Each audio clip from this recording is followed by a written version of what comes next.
Voici un test que 90% des chrétiens échouent chaque semaine. Le test du lundi matin. Penses-tu être un chrétien du dimanche? Tu te reconnais peut-être dans cette description. Le dimanche, à l'église, tout est parfait. Les chants de louanges résonnent, les prières s'élèvent. La Bible est ouverte devant toi, tu te sens rempli, connecté. Mais à peine le lundi matin arrive, c'est comme si un interrupteur était basculé. La patience s'évapore dans les embouteillages ou face à un collègue difficile. Les conversations glissent vers les commérages autour de la machine à café. Les angoisses et le stress du travail reviennent en force, écrasant la paix que tu avais ressentie la veille. Tu retournes dans ta vie habituelle, comme si chaque jour t'était offert à ta guise, et non comme un cadeau de Dieu. Ce décalage, c'est le piège. Le vrai test de ta foi, ce n'est pas ce que tu montres entre les quatre murs de l'église, entouré d'autres croyants. Le vrai test, ce n'est pas le chant que tu chantes le plus fort ou l'amen que tu dis avec le plus de conviction. Non, le véritable champ de bataille, le vrai test, c'est ce que tu fais avec ta bouche quand la pression monte.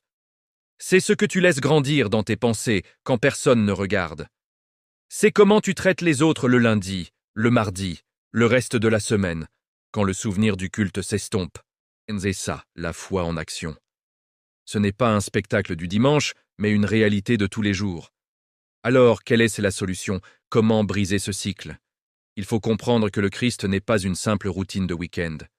Suivre Jésus, ce n'est pas cocher une case église le dimanche.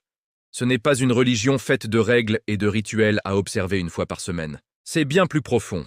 C'est une relation vivante, personnelle, qui est censée transformer chaque seconde de ton existence. Chaque minute, du dimanche matin au samedi soir. C'est inviter Dieu dans ton bureau, dans tes trajets, dans tes décisions, dans tes frustrations. C'est lui permettre de façonner ton caractère, pas seulement pendant 1 heure le dimanche, mais tout au long de la semaine. La foi devient alors le moteur de ta vie, pas juste une roue de secours pour le week-end. Alors je te pose la question, et sois honnête avec toi-même. Quel est le plus grand défi pour ta foi le lundi matin?